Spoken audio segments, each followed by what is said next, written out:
All right, I'm told I'm not meant to have started. I don't know if any of you heard any of that, but we did. Right, well, I'm on now. Right, well, I'm still here.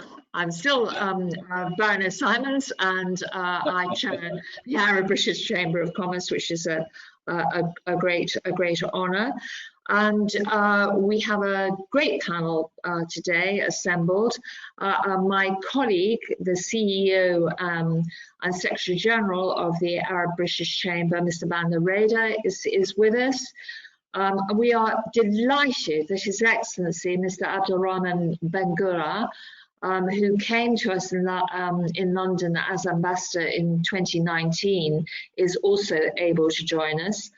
I am personally very pleased to see the Right Honourable Lord Risby of Haverhill, who is the Prime Minister's trade envoy to Algeria, and I know was in Algeria earlier this year before the first of the lockdowns.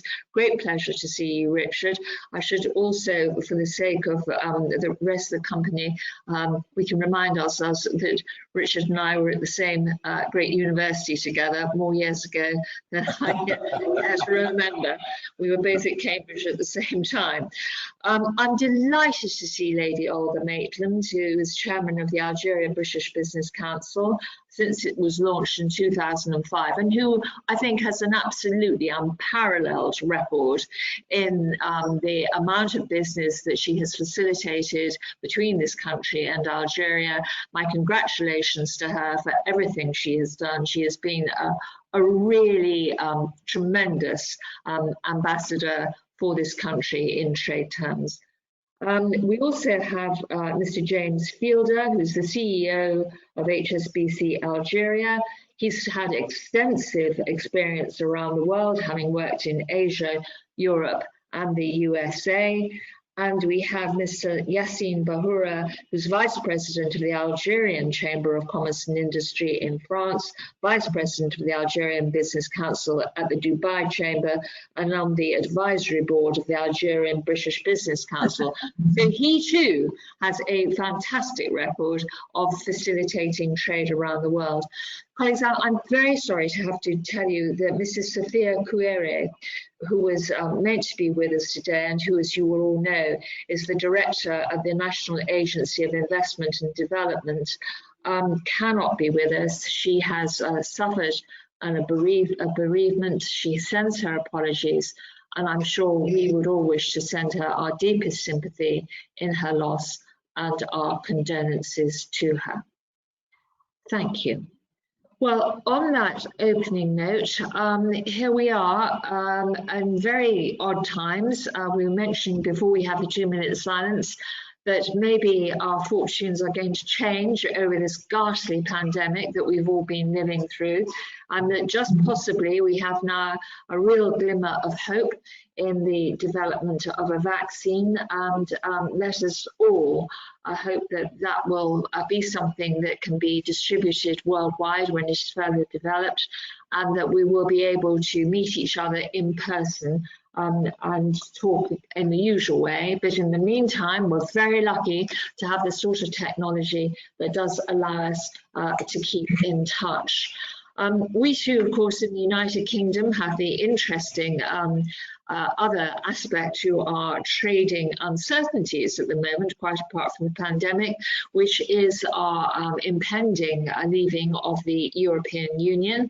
We still have not finalised the terms on which we shall be leaving the European Union, but we are very hopeful of doing so. There's a great deal of work going on over that. The government is obviously very heavily engaged in those discussions, and we would very much like to see a positive outcome. We have as well, of course, a new president in the United States who no doubt will have his own views about trade around the world. And so this is a time of some uncertainty for all of us, but I think nonetheless a time of some changing hope. At least I hope and believe that's the case.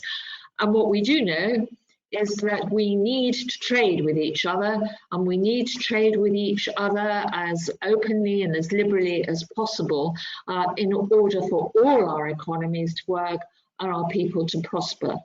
So on that opening note, if I can, I'm going to turn to my Secretary General, Mr. Bandar Reda, to make a few opening remarks, and then I shall be calling upon His Excellency, the Ambassador, after Bandar has said a few words of welcome to us as well. Bandar, over to you. Baroness, thank you very much. Baroness, Lord Risby, Your Excellency, distinguished guests, ladies and gentlemen.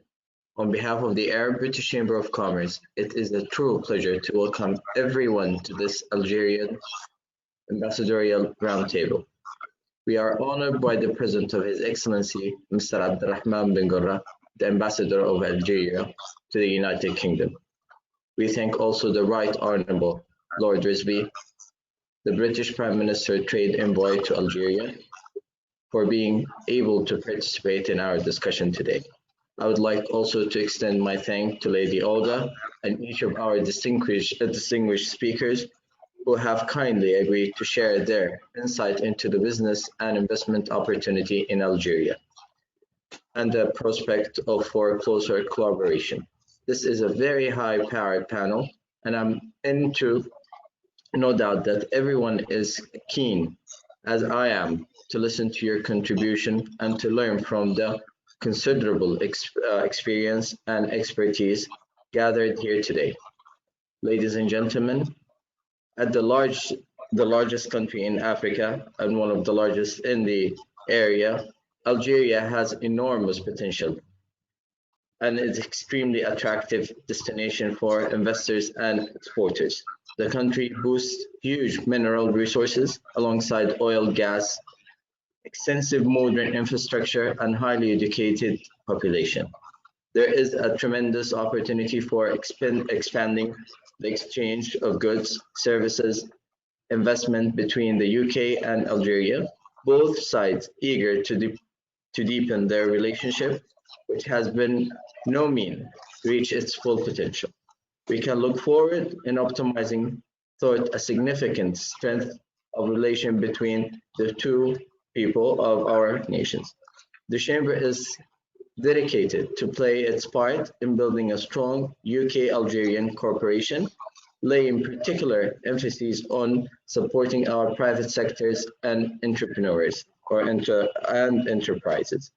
We are continuing to develop our services to help businesses community throughout these difficult times, and we want to ensure companies met their objective in post-Brexit, post-COVID environment. Finally, I invite everyone to visit our website for updates on all our services, including details further webinars. Thank you very much, and back to you, Baroness. Thank you very much, Bandar. Now it's my great pleasure to introduce His Excellency Mr. Abderrahmane Benguerrah. He came to us as ambassador in 2019, having been a deputy ambassador in Washington. We very much look forward to what he has to say about the view he has on the prospects of our furthering and deepening our trade relationship. Your Excellency, if you would be kind enough to address us. Thank you very much. Ladies and gentlemen, good afternoon and assalamu alaikum. Let me thank you, Baroness Symons and Mr. Bandar Reda, for your presentation and kind words, and for taking the time and the initiative to organize this conference about business and trade opportunities in Algeria, and also about relations, economic relations between Algeria and the United Kingdom. As you can expect, a British businessman in search of investment opportunities inside or outside Europe will undoubtedly ask some questions about the business climate, the quality of manpower, natural resources, and the rate of returns on capitals in a given country. And I believe that with respect to these parameters, Algeria, which is so close to Europe geographically, half an hour flight from Algiers to the shores of Southern Europe, and historically also so close to Europe, and being part of the Arab, African, and the Mediterranean worlds, is an excellent country to explore and consider, as it has huge economic potential and also as it is embarked on ambitious and large-scale reforms seldom experienced since its independence. As you know, less than a year ago, the Algerian people elected a new president, Mr. Abdelmajid Tebboune, with a program and a promise to undertake deep and structural political and economic changes. Under his leadership, important amendments has been brought to the constitution, a constitution that has been adopted by the parliament and also by the Algerian people in a popular referendum which was held on the 1st of November 2020. That's almost 10 days ago. These amendments lay the foundation for a democratic, strong, socially just, and economically prosperous state. They reinforce the rule of law and preserve the rights and freedoms of individuals and groups. They limit presidential terms to 2, that is, a president can no longer aspire to retire or die in office. The new constitution consolidates the neutrality of the administration, prohibits abuse, fights bureaucracy, separates money from politics, fights corruption, and prohibits conflicts of interest and abuse of power. This constitution has also the potential to free the economy, promotes good governance, and encourages innovation, entrepreneurship, and investment, and thus economic growth and sustainable development. Along these amendments that are in the Constitution, and to further improve the business climate and diversify further the economy, the Algerian government introduced a new investment law to further simplify and clarify the investment procedures, reduce the bureaucracy, and provide more guarantees and protection to investors, be foreign investor or local investors. This new law makes no distinction or difference between foreign and local investors. It also includes further tax incentives, which will depend, of course, on the added value of the project and its capacity to create jobs. One of the reforms that attracted much attention is the abrogation of the so-called Rule 5149, which will be only limited to a very few sectors of the economy considered as strategic and identified as those of hydrocarbon, mining, defense, railway, ports, airports, and pharmaceuticals manufacturing. This rule requires a cap of 49% of the participation of foreign investors in the capital of an Algerian company. The reform also authorizes foreign companies to resort to external financing and which are no longer limited to local financing. I would also like to mention the planned reform of the law on money and credit. This law will be amended with a view to guaranteeing the independence and the autonomy of the central bank in line with an open economy. Another law much talked about is the law concerning the sector of the hydrocarbons, which aims to encourage investment in this sector. It introduces in particular a set of new tax measures to stimulate the oil and gas sector and also to reduce the tax burden borne by companies, international companies operating in Algeria. While maintaining the rule of 5149 in this sector, this law redefines the roles of the various national actors of the hydrocarbon sector. Hence, the Ministry of Energy will only intervene in strategic decisions relating to energy policy, while the national company called Sonatrach is simply an economic operator and not a regulator. This law also brings new things to the sector. It establishes 3 contractual forms for the exploration and exploitation activities with the objective of allowing a more equitable and attractive distribution of profits to foreign partners and to give them the latitude to choose the contractual form most appropriate to the type of activity they wish to conduct. I also want to mention that a new mining law is being drafted that will open the sector to international investors. Huge projects of phosphates are expected to be launched in the future. The output of these projects will be used in the production of fertilizers, and a portion of it will be exported. Finally, I would like to mention the creation of Ministry of Startups and also the creation of fund dedicated to the financing of startups created largely by young entrepreneurs. This fund, based mainly on venture capital, that is financing without guarantees, permits project leaders to avoid difficulties of obtaining loans from commercial banks. These are the reforms that have been introduced by the government, but the question sometimes you might ask, but for what country and for what economy? Let me just mention a few important data about Algeria. Algeria, as we mentioned, is the largest country in Africa, in the Mediterranean, and in the Arab world. It has an immense potential in terms of natural and human resources. It's one of the largest economies in Africa with an important industrial base. It has more than 1 million of small and medium enterprises and many firms of international stature. It has a modern public infrastructures of international standards. In fact, this infrastructure is the largest in Africa. 99.8% of Algerians have electricity. It's among the highest in the world. And 70% of Algerians have natural gas in their home, cooking gas. With a population of 42 million people, of which 10 million, that is 1 Algerian out of 4, goes to school. And in those 10 million students, you have 1.7 million that are in higher education. Algeria has well-trained labor.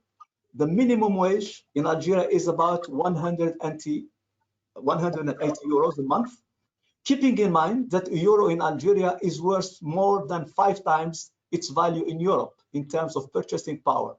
This put Algeria gross domestic product per capita at $11,350 in 2019. Algeria has the highest index of human development in Africa, as calculated by the United Nations. It's also considered one of the countries with the least social inequalities. In fact, the government spent in 2019 $14 billion in social programs. Health services and education are free in Algeria.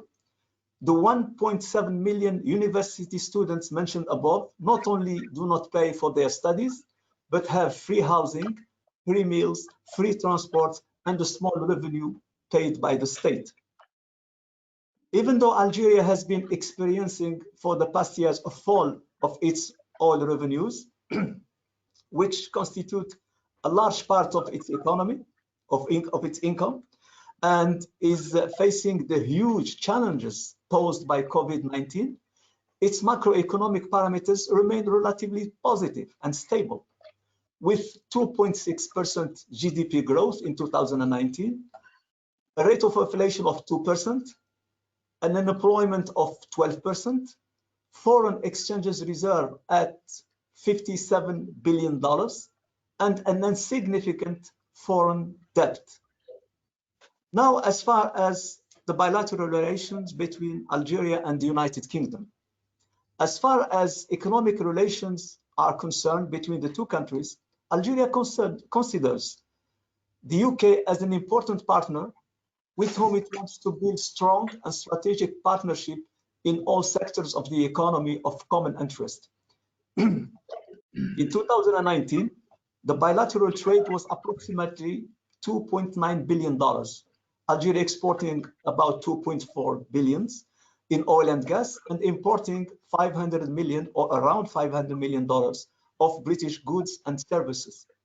I believe that the two countries, already linked by a non-double taxation agreement, can do much more in terms of trade investment. We strongly believe that British firms with their expertise, know-how, experience, and huge capacities will know how to seize the numerous investment opportunities in Algeria, as have succeeded in doing so the 130 British companies that are operating in Algeria, and some of them for since a long time. and they are operating in such sectors as oil, gas, pharmaceuticals, banking, and engineering. We hope that the British firms will also see Algeria, which has seven neighboring countries, as a unique gateway to do business in Africa, as the Trans-Saharan Highway project is in its final phase. This major highway will connect Algiers to Abuja in Nigeria and passes through Chad, Mali, Niger, and Tunisia. This motorway, symbol of African solidarity, will be an important contributor to the development of commercial exchanges and the promotion of regional integration. This major infrastructure will be achieved at a time when Africa is about to launch a free trade zone, which will encompass all its member states. I would like to thank you for your listening, and I'm ready for any question or clarification that you might have. Thank you very much. Thank you very much, Your Excellency. That was a terrific overview of what is happening in Algeria, and a very comprehensive view of the sorts of ways that you're hoping, planning to develop the economy. And of course, your point about the strategic positioning of Algeria is enormously important. If I may now, I'm going to turn to Lord Risby, who, as I'm sure you all know, is the Prime Minister's trade envoy to Algeria. And as I said, a co-inmate with me in the House of Lords. Richard. Well, Your Excellency, thank you so much for your speech. And indeed, I thank Baroness Symons, who is a long-standing and much admired friend, for the invitation as well, and the opening remarks of the Secretary General Reda. I, of course, am just delighted to be able to participate today. And we're on Armistice Day, and of course, as we did, we commemorate those who lost their lives in conflict.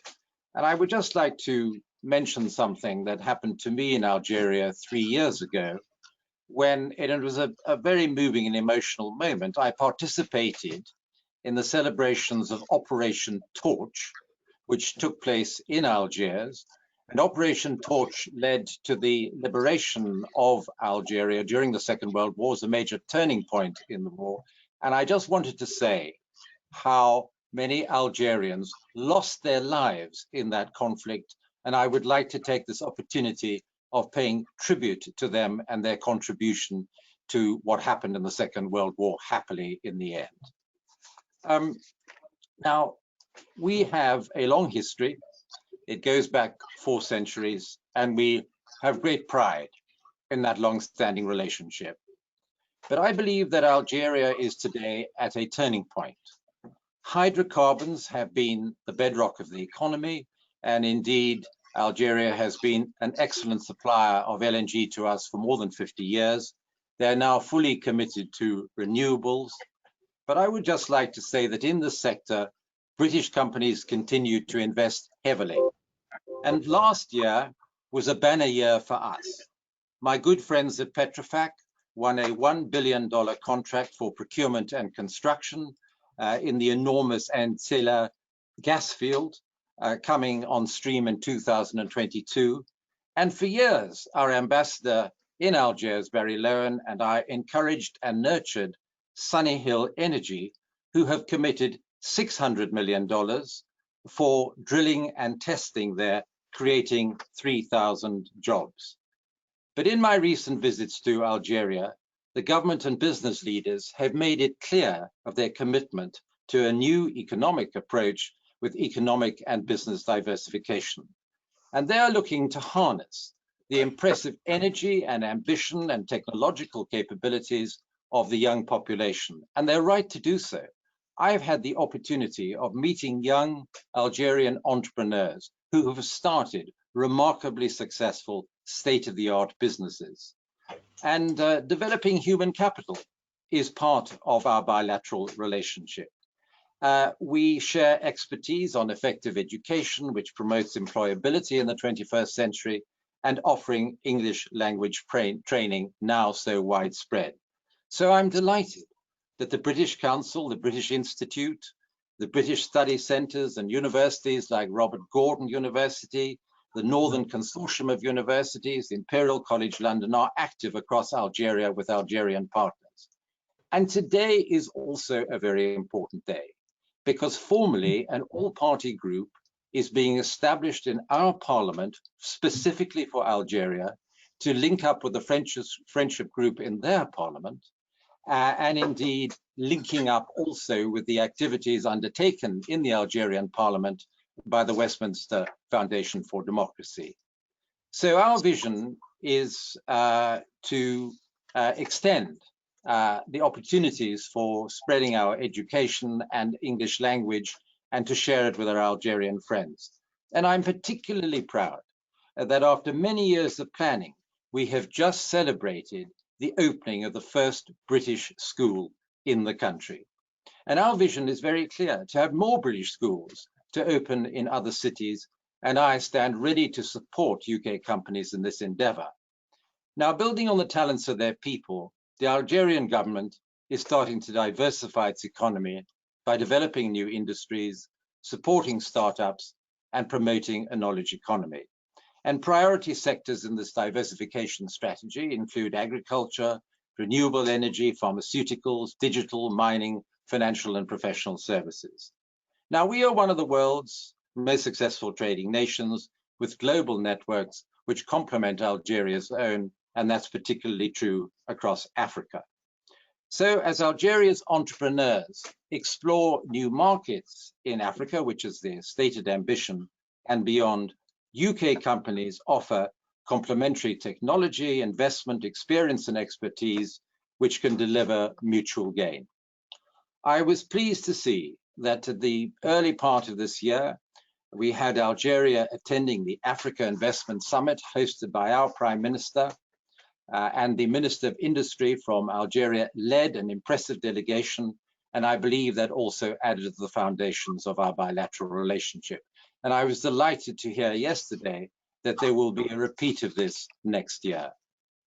Another part of the UK offer is that we are indeed a world-class finance hub. Many regard London as the top global financial center. In Algeria, with its outward-looking development agency, it is now possible to borrow freely abroad and to export profits and dividends. We embrace the possibilities of the digital economy, a world leader in every type, and we are home to some of the world's great universities and, of course, the tech hubs which exist in London and Cambridge. So this builds on our place as one of the most digitally developed countries in the world. And we want to share our expertise and our experience with our friends in Algeria in promoting startups and encouraging the right fiscal and employment structures that will bring that success about. As a government, we support UK-based companies to invest and operate overseas, opening an overseas office, setting up a factory, or expanding existing overseas operations. UK Export Finance now has the capacity to offer £4 billion to support UK businesses with overseas partners in any sector in Algeria. So as Algeria looks to develop its economic future and to harness the technological competence of its young people, the time is absolutely right for more UK companies to be part of this vision together, building stronger, greener partnerships for the future. Now, of course, let me be frank. We know that companies invest where they believe the right incentives exist. Business needs fiscal encouragement and predictability, tied, of course, to a transparent business environment, which allows companies to commit to long-term investments. In this globally competitive environment, countries need to offer a competitive investment climate. And Algeria knows this. British and Algerian companies have told me that doing business in Algeria can be difficult. Of course, that is true for many countries.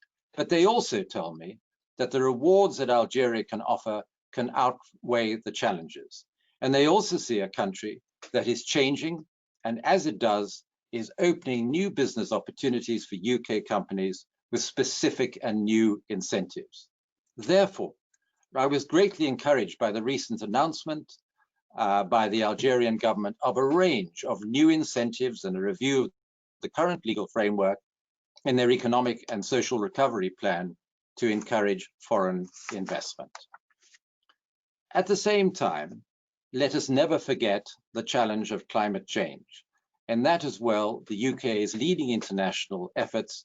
And of course, we will be hosting the COP26 conference in Glasgow in a year's time. We are a world leader in green finance and a global center of carbon trading. So we have the capabilities in green tech and other services, for example, the integration of renewable technologies into existing grid infrastructure.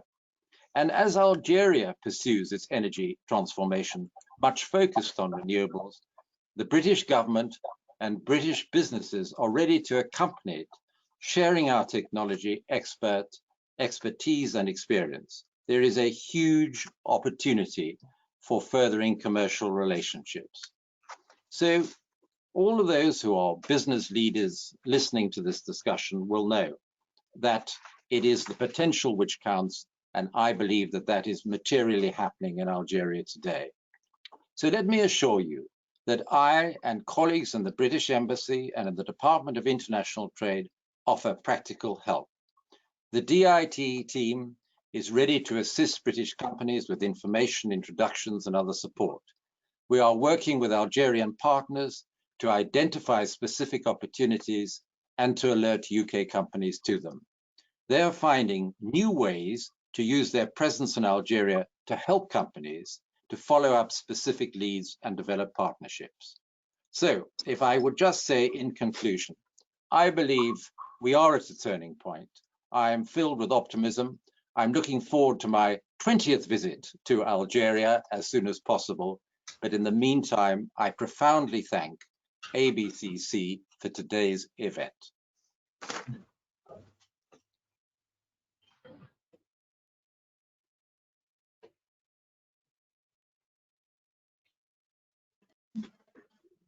Baroness, we cannot hear you.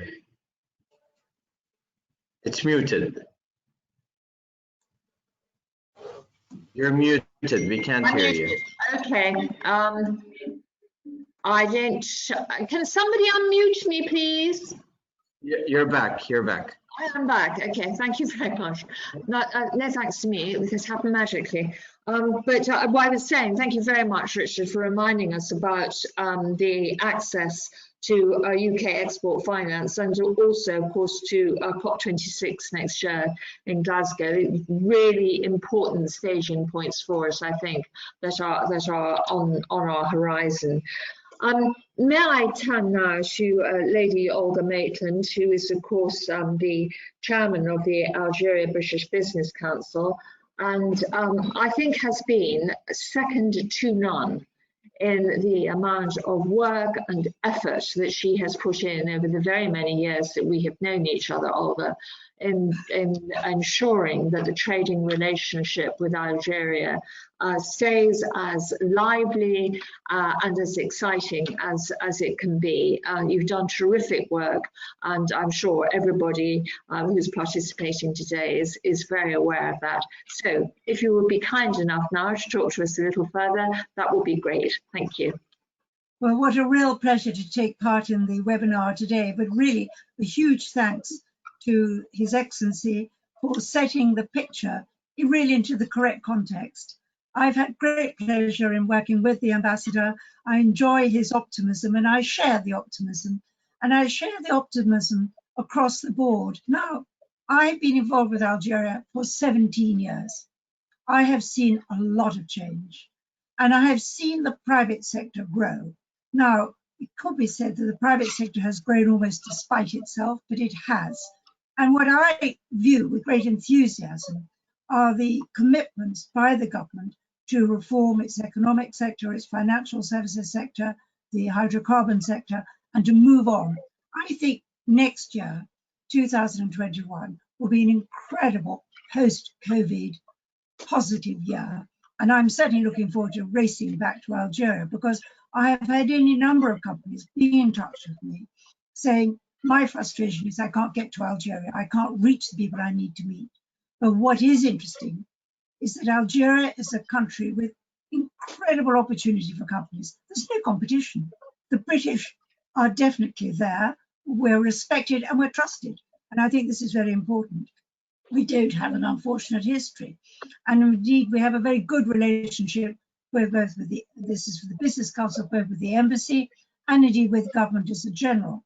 And these things are really important. The fact that we have an operating office in Algiers means that we can give practical support to companies. But I would say to companies, be brave, be bold, look at this incredible market. 43 million people, educated, young, hungry to get on, now getting a new infrastructure to make their dreams become a reality.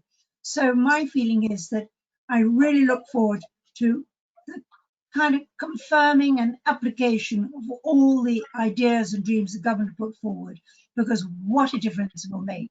But there's no doubt about it, we, the Business Council, are here to help a company enter a market which is unique. We urge you, please take careful advice, listen to the advice, and listen to the people who we will introduce you to, who are trusted and superb. I must say I'm very proud of my friends in Algeria. They're very dear to me, the country's very dear to me, and I want it to prosper, as I know it will. Thank you.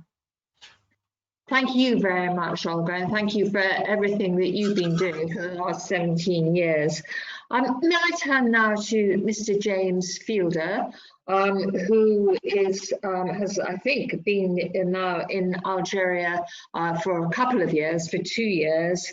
Mr. Fielder, of course, has a very long and distinguished history with HSBC, which means that he is now the CEO of HSBC in Algeria, having worked in Europe, in the United States and Asia. So huge experience globally, but now concentrating on Algeria. Mr. Fielder, would you be kind enough to address some remarks to us? Thank you. Yeah, thank you very much, Baroness. And thank you to the Arab-British Chamber of Commerce for including me with these such a distinguished panel. I think His Excellency summed up Algeria better than anyone could have with the range of topics. I think on a personal note, one thing that wasn't mentioned was tourism. And I think that the country is ripe for progress there. I've just, given the country is in lockdown, I've had a week traveling around part of the eastern side, and some absolutely fantastic scenery and sites and history that is available to be explored. On the business side, HSBC has been here 12 years, and we have a relatively small office, about 120 people in total, spread across Algiers and Oran, and we're here to service our international client base and a select number of local corporates that are operating in country. And as I think it's been mentioned already, for those that are already here, they are reaping the benefits of such a large market. It isn't the easiest place to do business, as has been alluded to as well. But I think we've said many times before that as long as you go through and follow the processes and the steps that are required, things do get done, and the outcomes are as requested. And I think that the changes that are being introduced by President Tebboune, we are seeing change here, and so I think my time on the ground has been about 2.5 years, but I've been involved for quite in depth for 3 years now, and certainly feel the positive change of us moving in the right direction. So again, for investors looking at where to invest, they may have some connection to Algeria for some business reason, in which case obviously Algeria is open and welcome to you to come.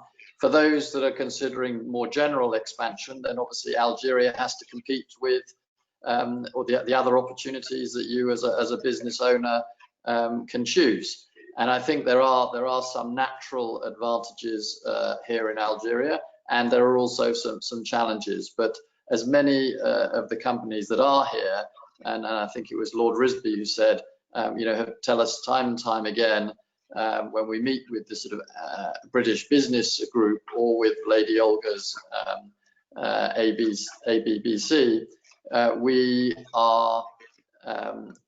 They feel that the benefits do outweigh some of these challenges, but I feel that these challenges should be reducing. It won't happen overnight, but we HSBC are here. We've increased our capital last year, and we'll be increasing our capital again at the end of this year, which is a requirement from the central bank. But again, that shows our commitment here, and we look forward to supporting our customers both on the inbound leg, and why not over time as companies develop and not only serve the local market, but the idea from the government is that they grow to potentially then be exporting out, not just in the hydrocarbon sectors, but in other sectors as well. And we would look to help clients doing that through our network of 61 countries. So I think the future is bright, but do come with open eyes. That there are challenges as well, but as I said, we can overcome those together. That's my comments from my side. Thank you. And very helpful too. Thank you very much indeed.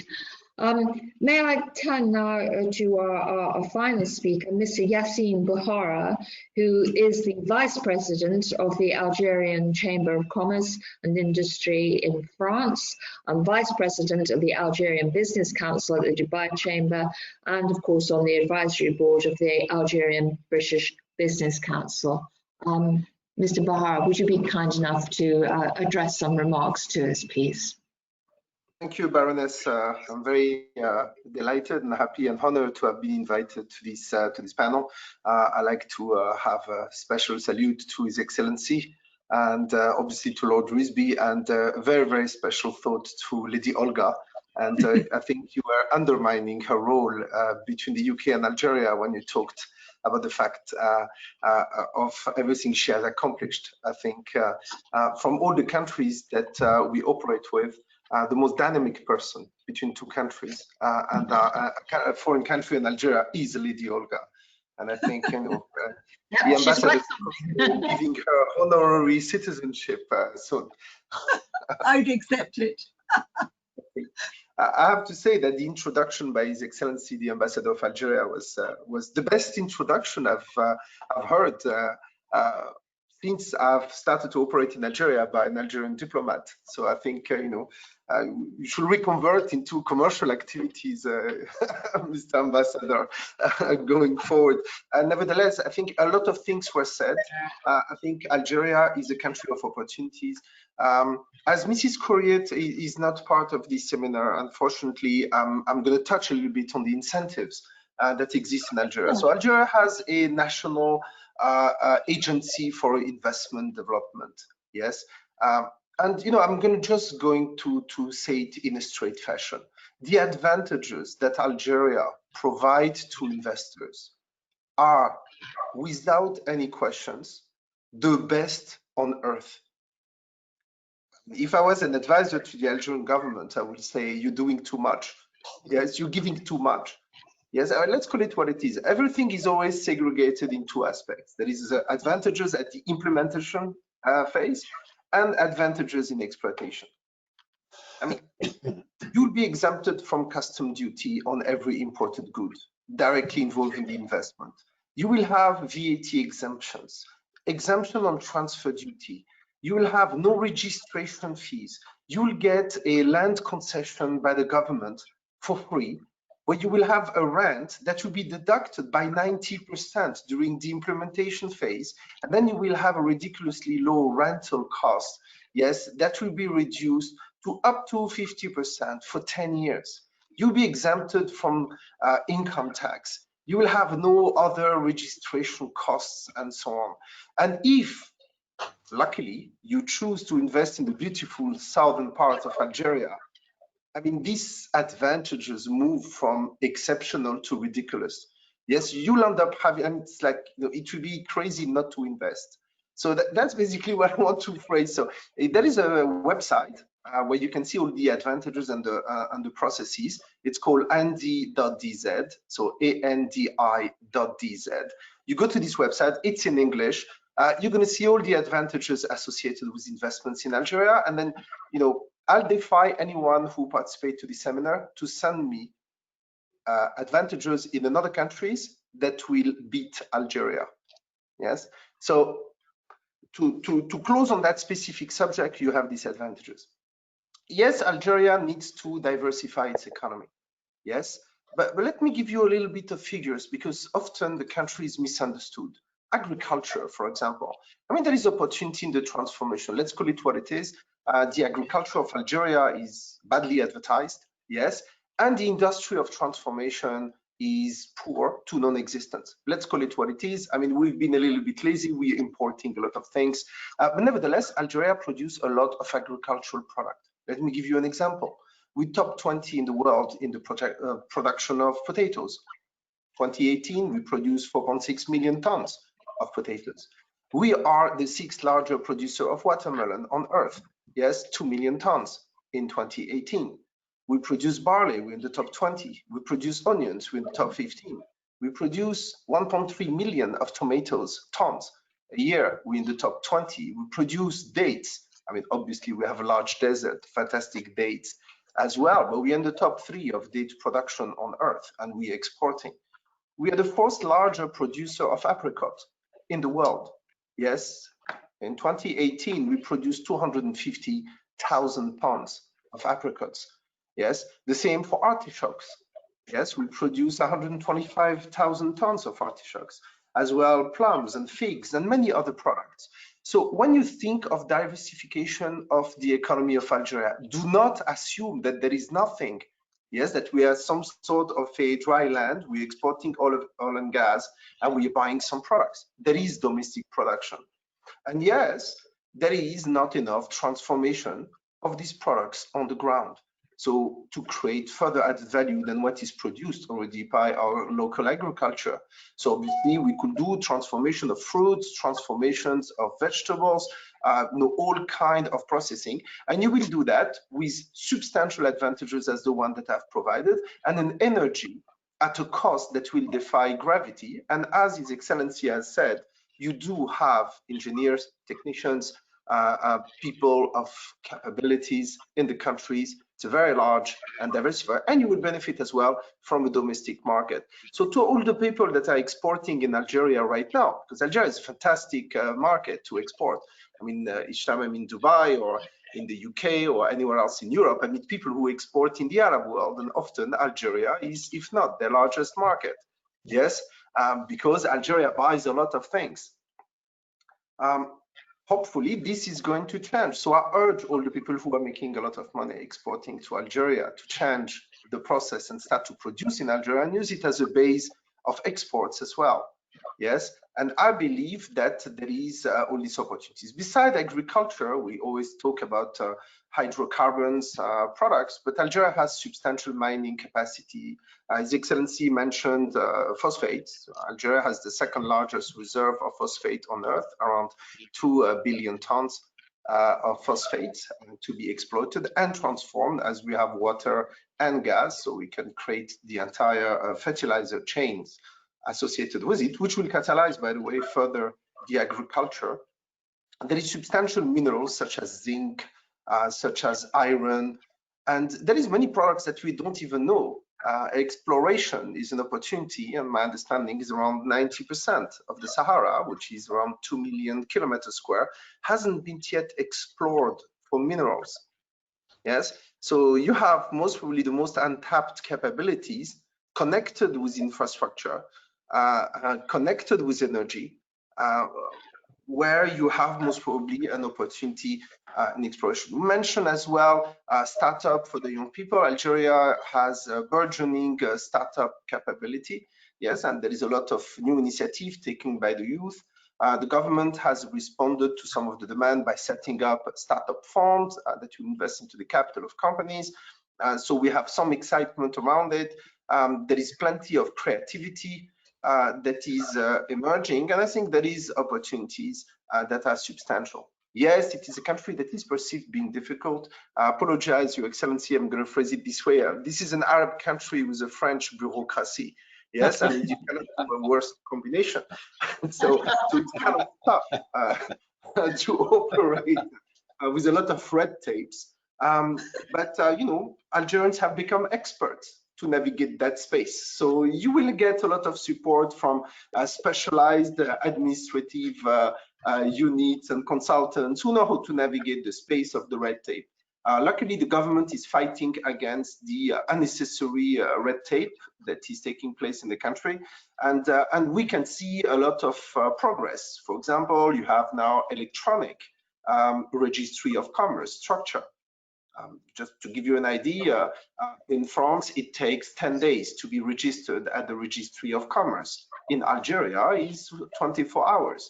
So it's actually, in a lot of areas, poorly advertised again. There is things where substantial progress have been made.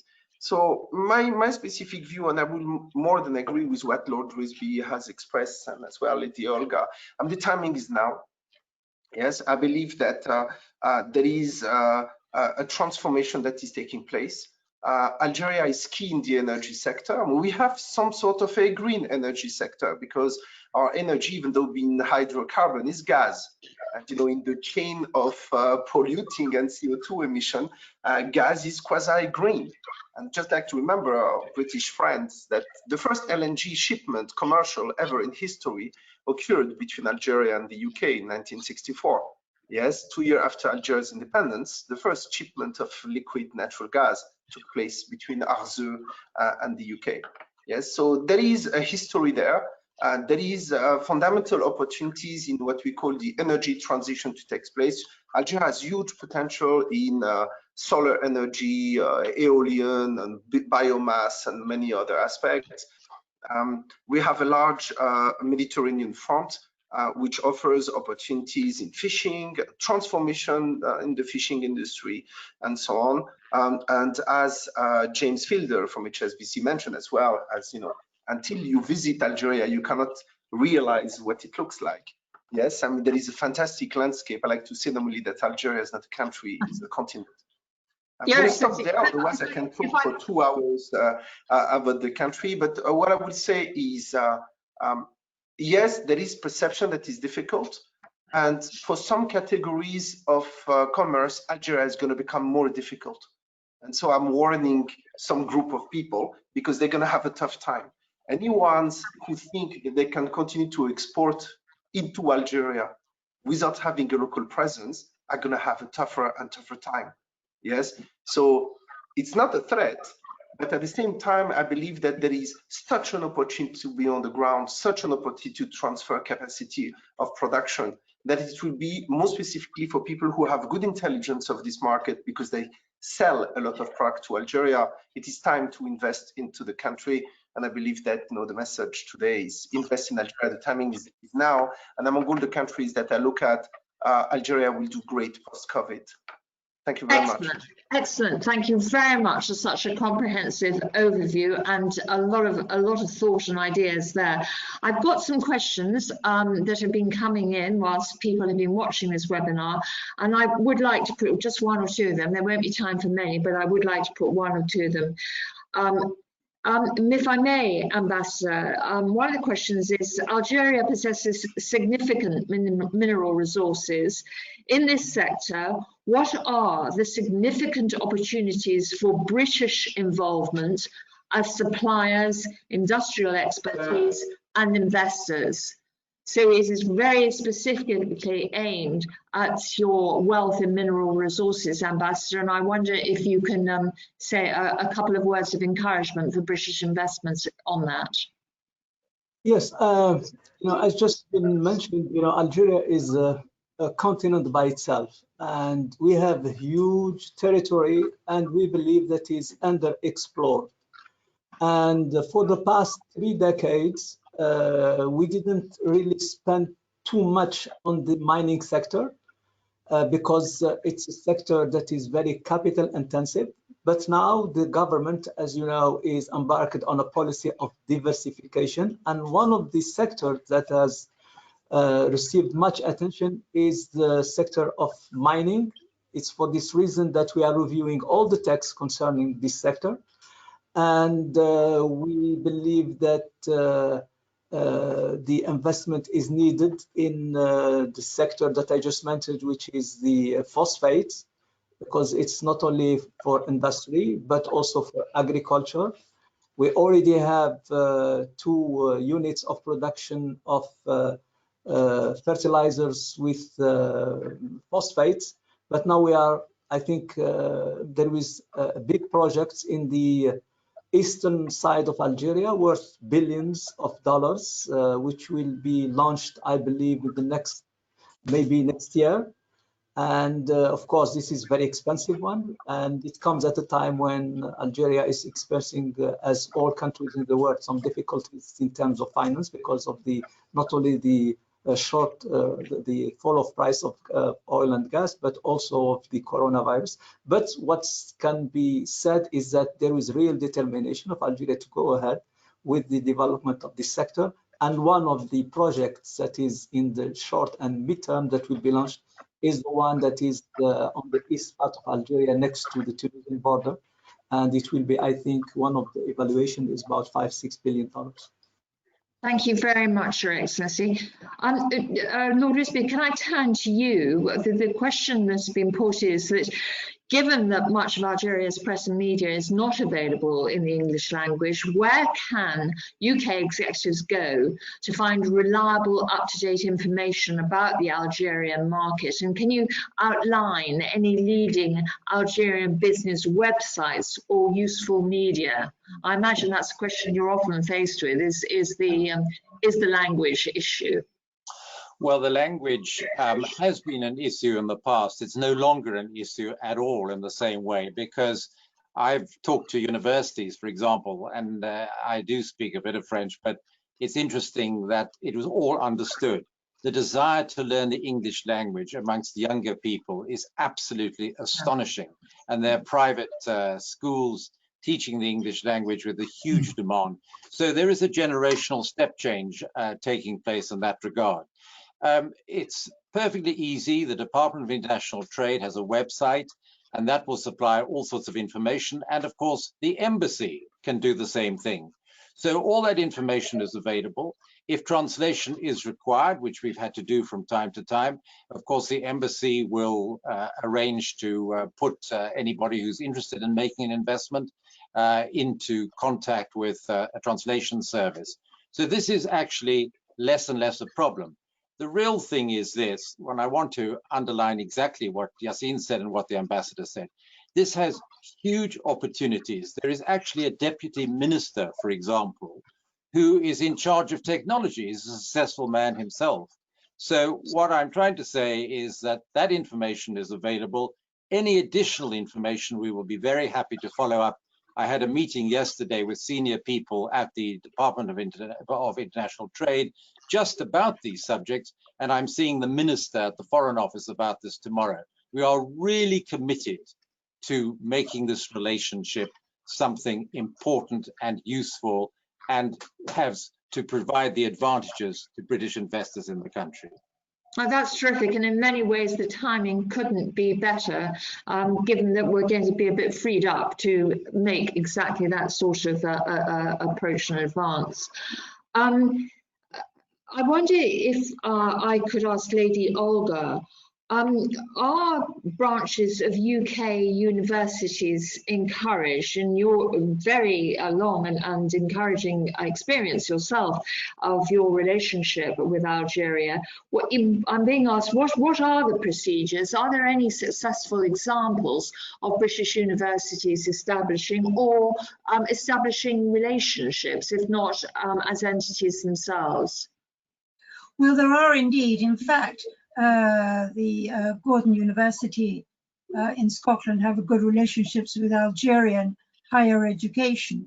But we do have the British Studies Institute, who have now developed an enormous network of relationships with British universities to be able to try and do distance learning, distance courses. And I think this is definitely a very important line of communication. I do agree with Lord Risby. The language barrier is really no longer there. The younger generation are making an enormous effort to learn English. There's a lot of material which is actually instantly at a click of Google can be translated into English. So don't allow the language to be a barrier. I think if there is one challenge, it's really trying to find more precisely identifying Algerian companies who are ready for a serious partnership. And I think this is where ANDI will probably develop more work in that direction. This has been slightly kind of put your hand into a brand jar, trying to find the appropriate companies. There are plenty around, run by very talented people, but trying to access them and identify them is still a bit of a challenge, but we will get there. But more and more younger generation Algerians are coming forward as a group or as individuals saying this is what we can do.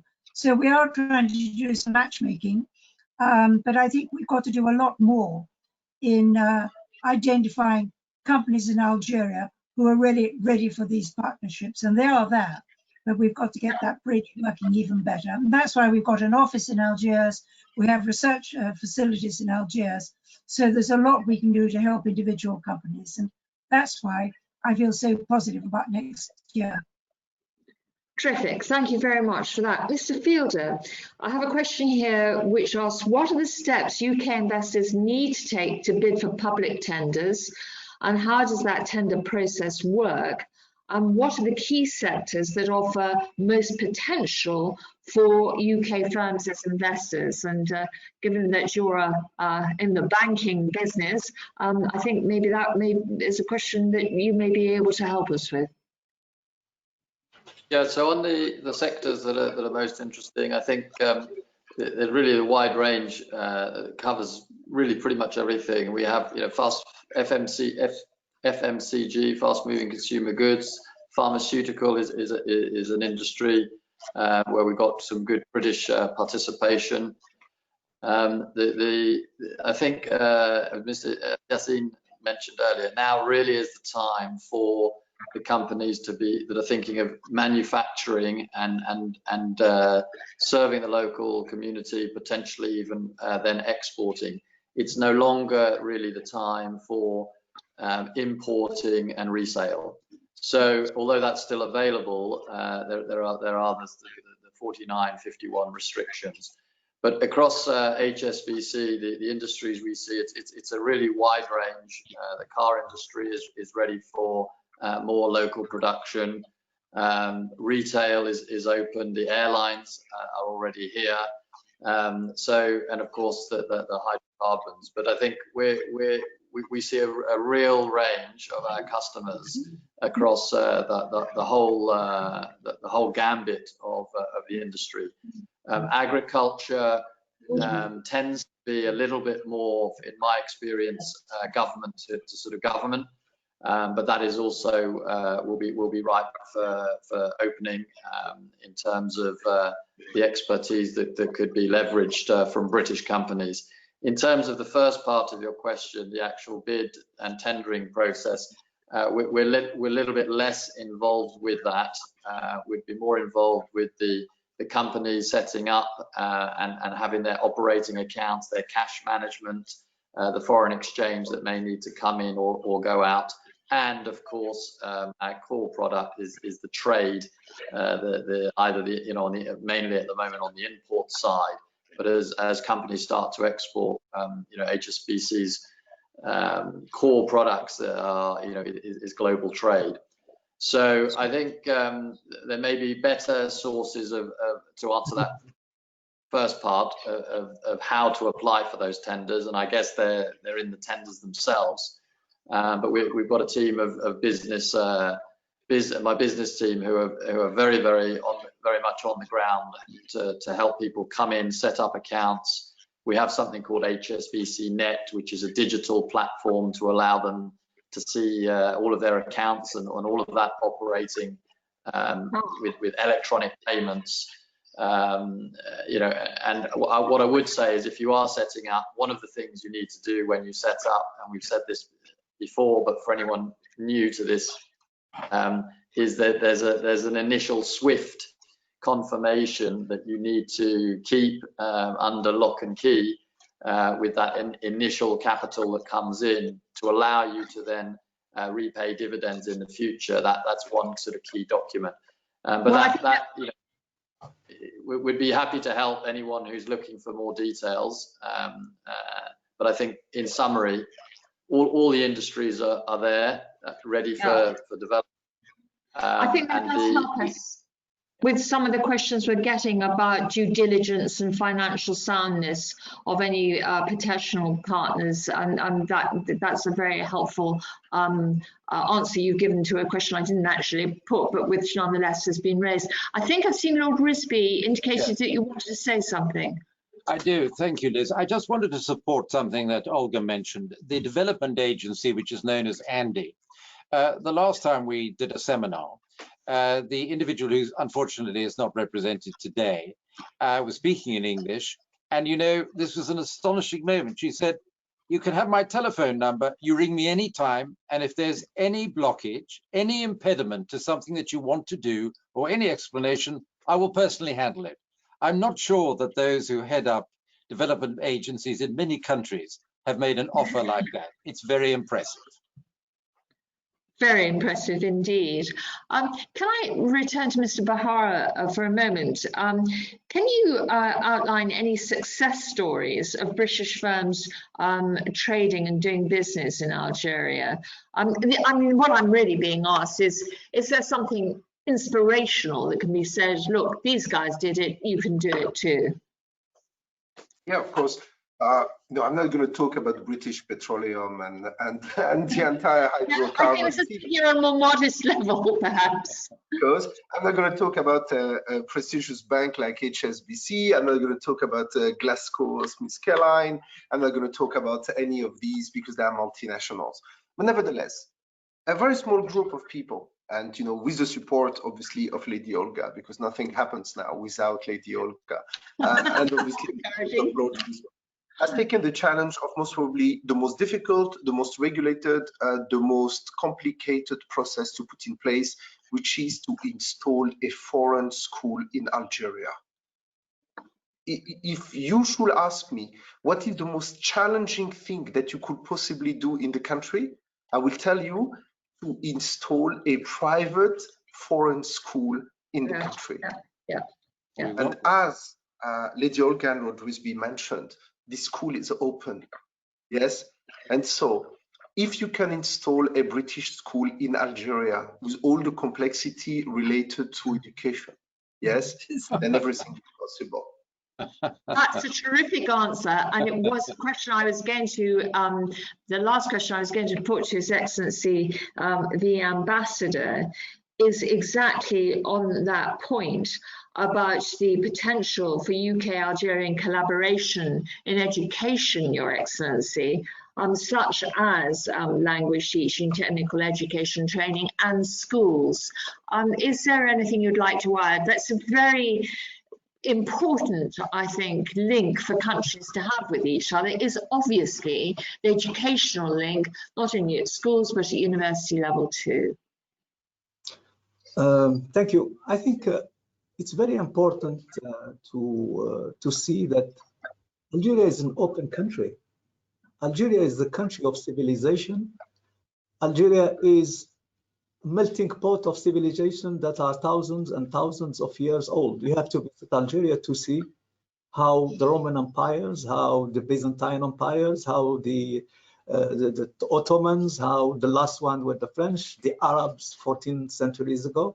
Algerians are very open, and English speaking is not definitely a problem in Algeria. We have just opened a British school, but does not mean the British culture is in Algeria since 2 months ago when you opened the school. The British have been present in Algeria, at least officially, for 450 years. And Algerians and all Algerians now speak English. They don't speak like they are from Cambridge or Oxford, but they speak English that you can learn, that you can have a discussion, that you can make business with. And on the legislative side, we just signed a memorandum on cooperation in education, higher education. Right now, we have hundreds of Algerians who are doing PhDs in English. And I'd like to make some more comments on the question that you raised with my colleagues that are being present. I think the worst thing that, not the worst, but something that is not advisable is try to learn Algeria or about Algeria from other sources.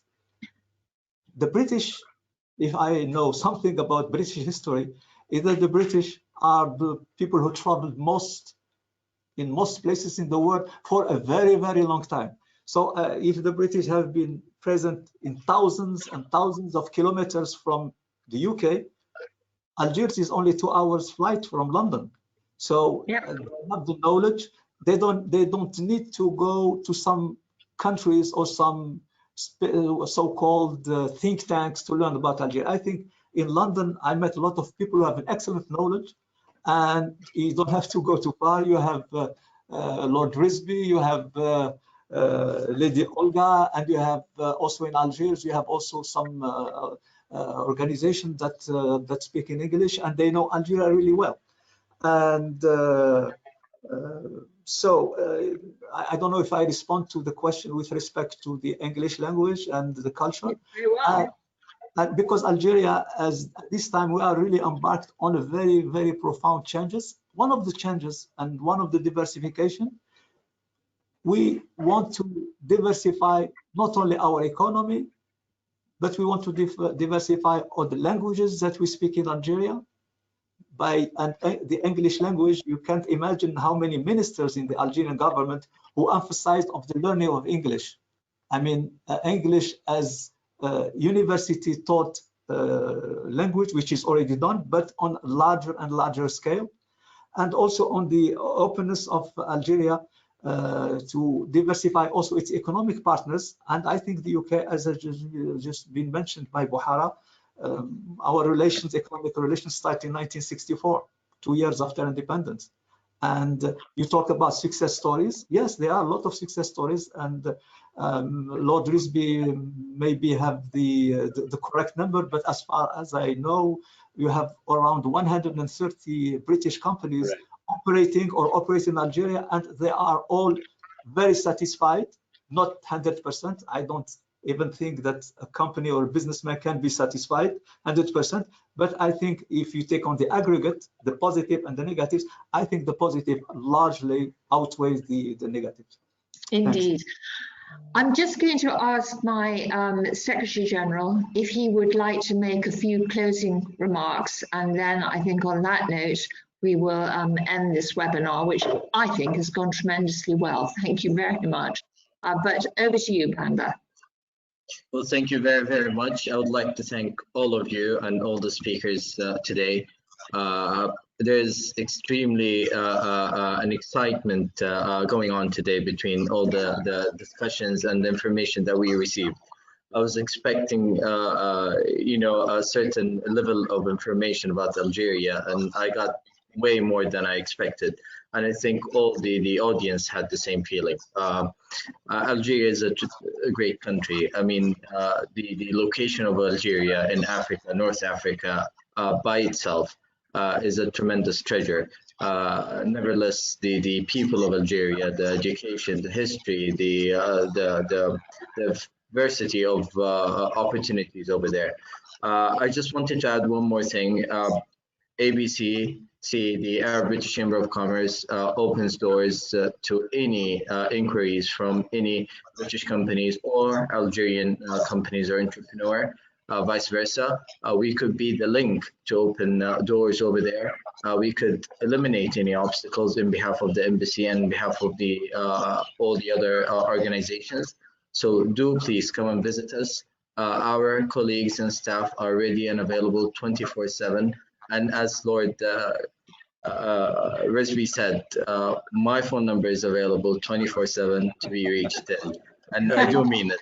So please give us a Well, thank you both very much for that. If I may say, I just loved Algeria when I went there on a couple of occasions when I was a minister and subsequently. It's a terrific country, full of life and energy. And I must say, some of the most welcoming and friendly people that I have ever dealt with. And Your Excellency, we are delighted that you are now with us here in London. I hope you enjoy your period of office with us. And to the rest of the panel, thank you very much for the great answers that you've given to the questions that I put to you and for your opening remarks as well. I think people will have got a much better feel of what potential is for the sort of relationship that we would love to build with Algeria in the future. So thank you all very much indeed for your participation, and I hope those who have been listening into this webinar have also found it as useful and as interesting as I have. Thank you, ladies and gentlemen. Thank you very much. Thank you. Thank you. Thank you. Thank you very much. Thank you.